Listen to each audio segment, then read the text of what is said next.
Nevždy máme tu čest přivítat hosta ze zahraničí a naše potěšení je o to větší, protože tu máme zástupce již 9. generace parfémářské značky Floris.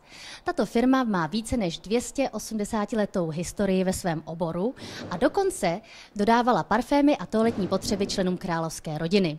No a také se tam našlo pár známých osobností, jako například Mary Shelley, Winston Churchill nebo Marilyn Monroe. Představuji vám pana Toma Marsche. Hello. Hello. It's very nice to meet you and thank you you made the time to talk to us. It's a pleasure to be here. Tell us something about Floris. Got a really long and beautiful history. In 1730, Juan Floris, who actually was born on the island of Menorca, just south of Spain, arrived in London and having learnt perfumery for several years before in France, he set up a shop in Jermyn Street with the name of his last name, Floris, and the business has stood there ever since, making wonderful perfumes, toiletry products of the highest quality, and for a long time we've also been suppliers to the royal family. Kings and queens from the past couple of centuries have used Floris, worn Floris perfumes, used Floris toiletries. The first king was King George IV in the early 1800s, and he was the first king to give Floris what they call a royal warrant, which is a signed document to basically say that you are an official supplier of products to that king or queen.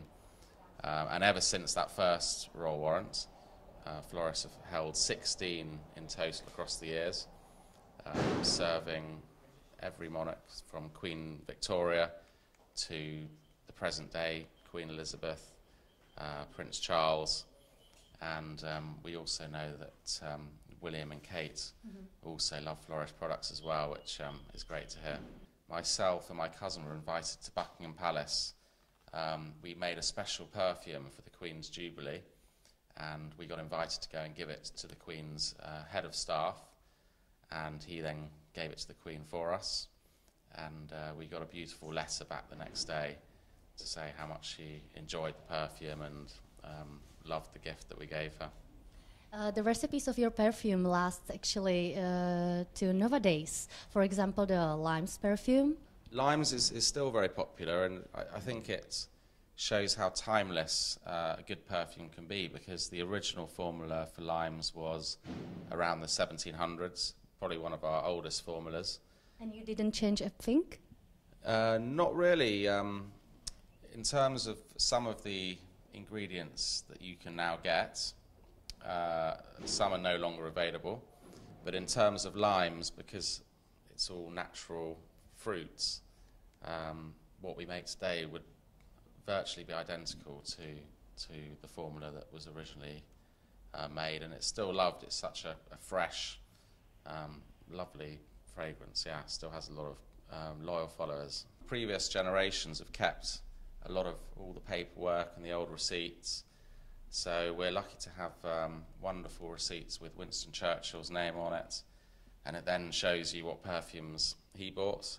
His favourite would appear to be a Special 127, which he'd buy 3 or 4 of each time, and we have a receipt from Marilyn Monroe, who bought 12 rose geranium bath essences, which again is a product we still sell today. So I think today people love to be able to maybe wear something, their icon used in the past, and it's great these products are still so popular now as they were 50 years ago. 3 years ago you had the 280th anniversary of your company, and you produced a special perfume which was produced only in 280 pieces. 280 was based on actually quite an old recipe, a little bit like the story of limes, just a very sort of simple sort of cologne type fragrance, and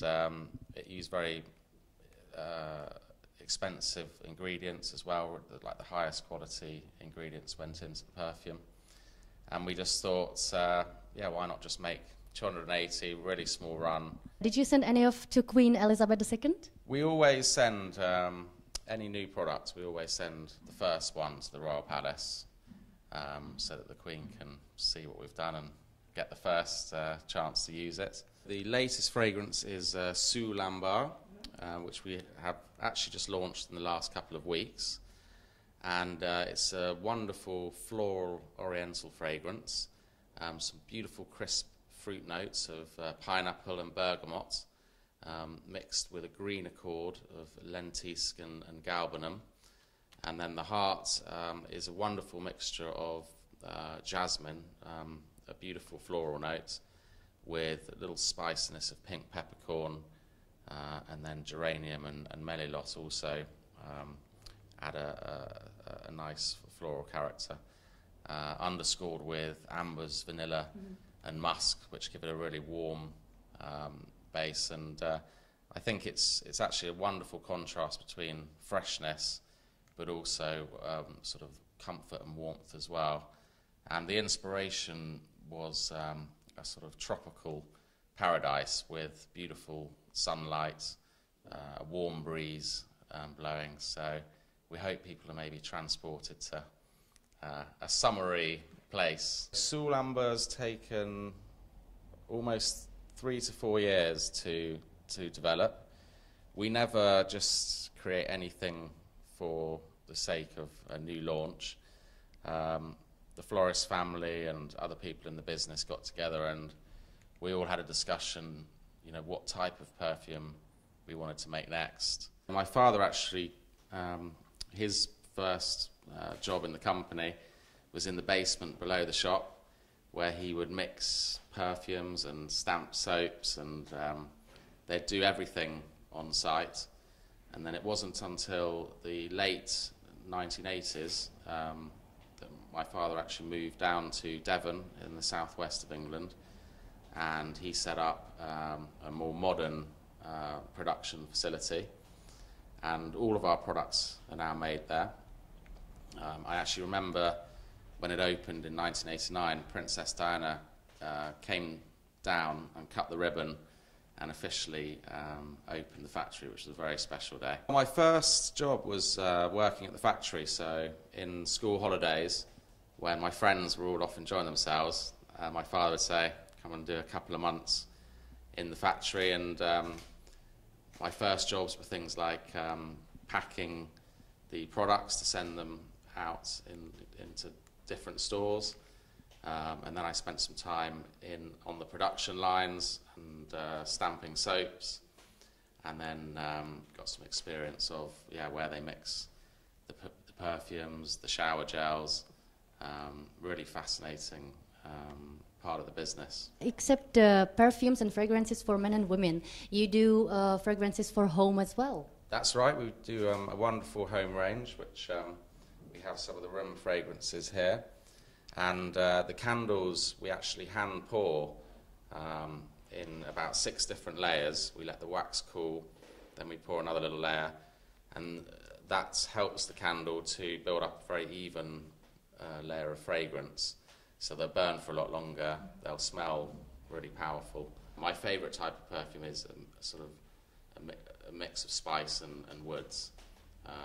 So I'm a bit boring. I tend to wear Santal most of the time, and occasionally on holiday maybe I'll wear something a bit lighter like Zafiro. Tom, thank you so much for being here. Thank you so much for the interview, and I hope we will see you again when you launch a new fragrance. I hope so. It'd be wonderful to be here again. Thanks very much for your time.